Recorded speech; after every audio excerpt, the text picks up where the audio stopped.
The city was bustling, even back then. Fast-paced and loud, full of opportunity for those who were willing to work, those willing to scrape by, those willing to dream. In the early 20th century, New York wasn't an endless parade of taxis and buses, but rather fruit carts, horses, and lots of manure.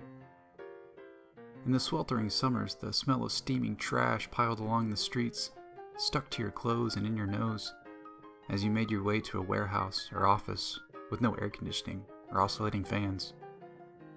You'd find yourself sitting next to someone who may not have bathed in as long as you, because like you, the water in their tenement only worked on occasion.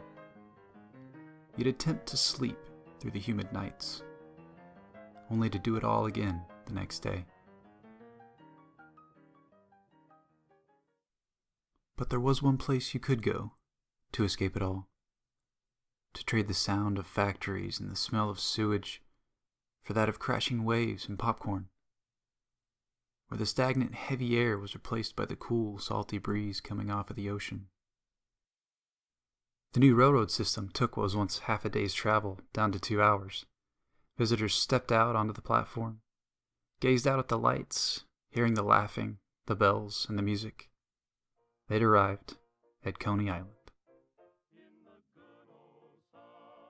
Since it was so easily reached from the city, and still distant enough to provide the illusion of a proper vacation, Coney Island attracted millions of visitors every year. It was the largest amusement park area in the United States from the 1880s through World War II.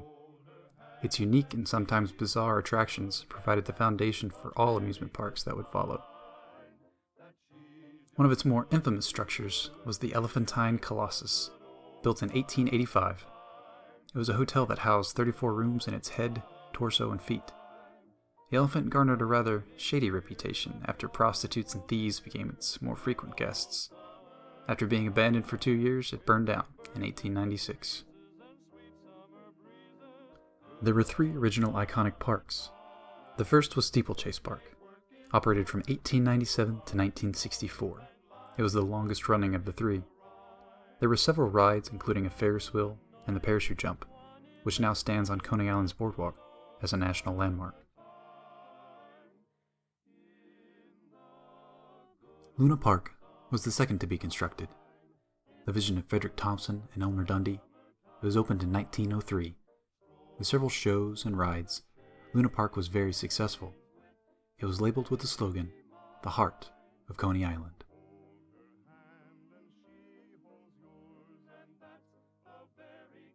William H. Reynolds had a dream of creating the world's grandest theme park. A New York senator at the time, Reynolds used his political influence to persuade investors to pour millions of dollars into his ambitious project.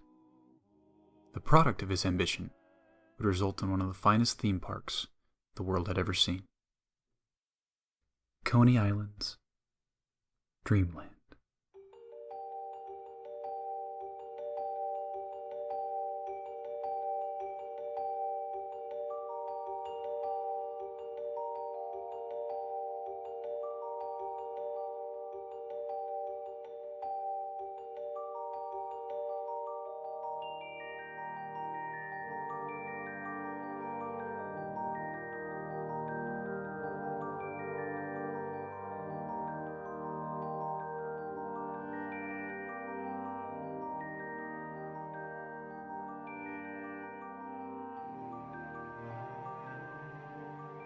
Dreamland opened on May 15, 1904. Built on 15 acres of land Reynolds fraudulently attained by hiding his true intentions for the lot, it was larger and grander than the other parks in every way. While the other 2 parks were considered chaotic and noisy, Dreamland was refined and elegant in both design and architecture. The focal point of the park was the 375-foot Dreamland Tower, a beacon of pure white with 100,000 light bulbs. It could be seen from 30 miles out at sea during the night. At a time when most homes did not have electricity, Dreamland, with its over 1 million light bulbs, illuminated the night sky.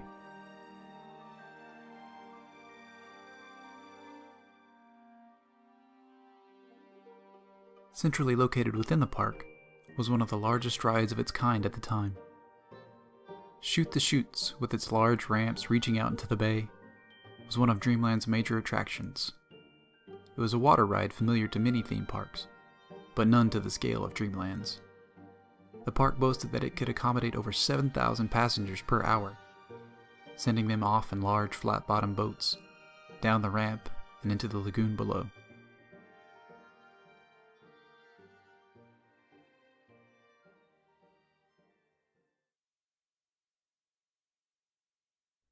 Every ride within Dreamland was a reproduction of those found in other parks, particularly Luna Park. The goal was simply to make them better and more elaborate than any that could be found elsewhere. While the rides at Dreamland were popular, though most were recreations, the shows were original and very unique. It was these attractions that visitors found most intriguing.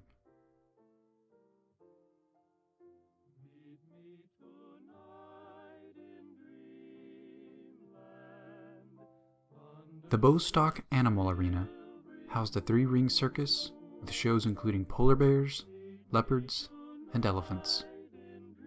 The infamous Captain Jack Bonavita would tame wild lions and tigers with death-defying courage. In one unfortunate show, he was severely mauled by one of the cats and ended up having his arm amputated.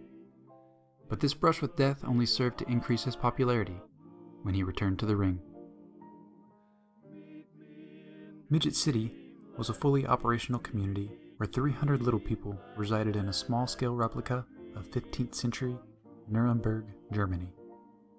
The residents were recruited from traveling freak shows and circuses from all over the US, simply to live in this experimental community. Everything was built in proportion to the residents, from the theater, lifeguard towers, right down to the toilets. While this was only an attraction for the park visitors, to the people within Midget City, it was their home.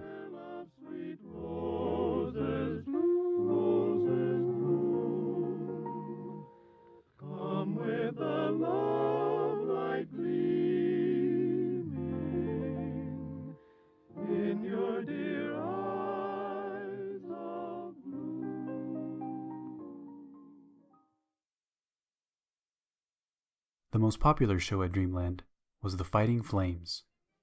Dozens of firefighters and 2,000 actors would simulate a perilous fire within a full-sized 4-story building, which would later expand to 6 stories and finally an entire city block. The firemen, with their steam pumpers and ladder trucks, would attempt to put out the flames, while men and women leapt into nets below. The show touched on a real fear people had of their homes or the buildings where they worked bursting into flames. Fires were fairly commonplace in urban areas during that period, the most notorious being the Brooklyn Theater Fire in 1876, where more than 300 people lost their lives. Even if it was a reminder of the potential hazard within their own lives, audiences loved the anxiety as the relentless flames climbed throughout the buildings, and the relief when each show concluded with the blaze being extinguished and those in peril being saved.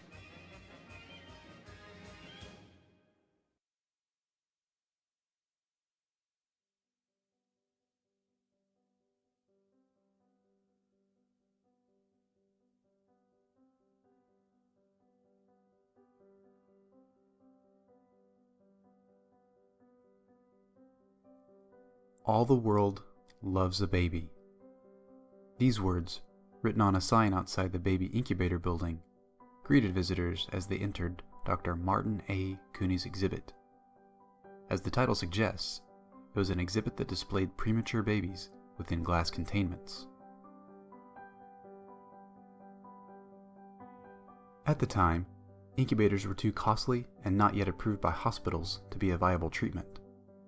The opportunity to show the invaluable application of the incubators to the public was not lost on Dr. Cooney. A rather mysterious figure, Cooney believed that people's inherent fascination with life would bring them to his exhibit. The plight of these children would pull at the heartstrings of its visitors, and they would gladly pay the 25 cents to see them.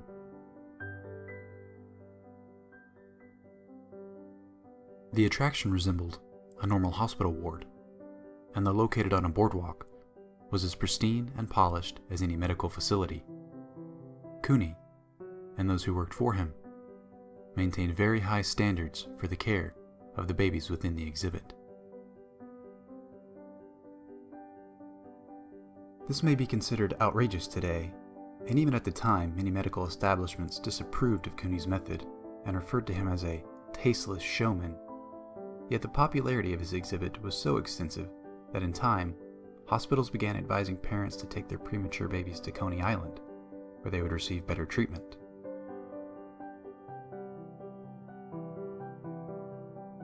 Cooney understood the value in sensationalism and would have his nurses place oversized clothes on the infants to enhance the illusion of their size. His tricks to make the babies appear smaller than they already were drew the crowds by the thousands.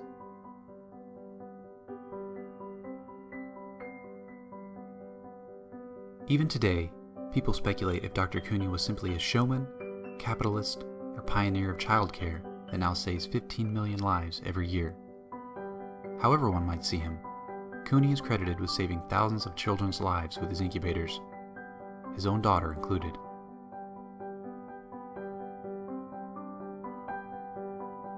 The families of the ones he cared for, whenever interviewed, always spoke highly of him.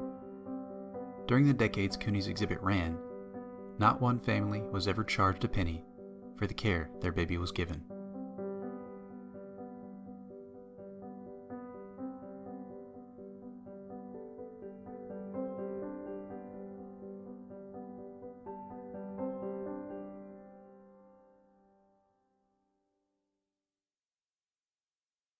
Dreamland was a lavish spectacle of rides and shows, but even with the opulence it attempted to present, it still struggled to compete with Luna Park and Steeplechase Park, largely due to poor management. The politicians who owned Dreamland lacked insight into the desires of those visiting Coney Island. Rather than extravagance and refinement, they simply wanted fun, something they could find at the other two parks, at a cheaper price. But Dreamland's financial woes would not be the source of its ruin. On May 26, 1911, repairs were being made to Hell Gate, another popular ride in which passengers in a boat were drawn into a 50-foot whirlpool. At 1:30 a.m., the lights illuminating the worksite began to explode, presumably by an electrical malfunction. With no light to see by, one of the workers accidentally knocked over a bucket of pitch, and Hell's Gate went up in flames. Instead of trying to get help immediately, the crew attempted to put out the blaze themselves, a decision that would assure Dreamland's destruction.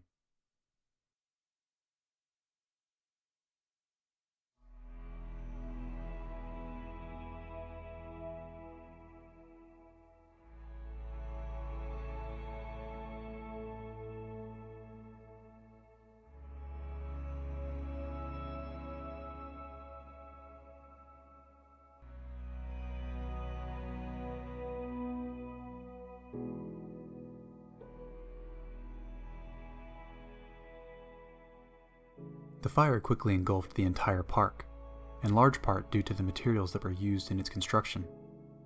The buildings and walls were made of lath, thin strips of wood that were covered with plaster and hemp fiber. These materials are highly flammable. Once fire crews did arrive, there was little they could do to contain the blaze as it moved from building to building. Captain Jack desperately tried to save his cats, and while some did escape, about 60 animals perished in the flames. One of the lions, named Black Prince, rushed into the streets that were filled with onlookers and was shot and killed by the police. Thanks to the nurses and New York police officer Frederick Klink, all the incubator babies survived. They were transported from their incubators to nearby medical facilities to resume their care.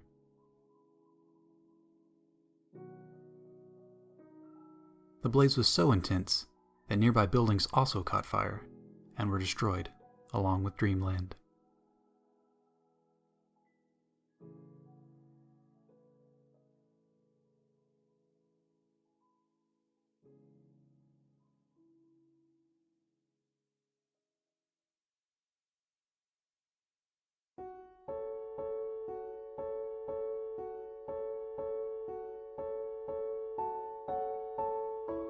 Lack of foresight, and because of the high cost of insuring Dreamland, the park, which cost over $2.5 million to build, was only insured for $400,000. The financial loss was too great, so with the park destroyed, stockholders did not consider the thought of rebuilding. Instead, they simply sold the property. Though his ambitious creation had been reduced to ashes, William Reynolds continued to be successful in his dealings with real estate and crooked politics until his death on October 14, 1931.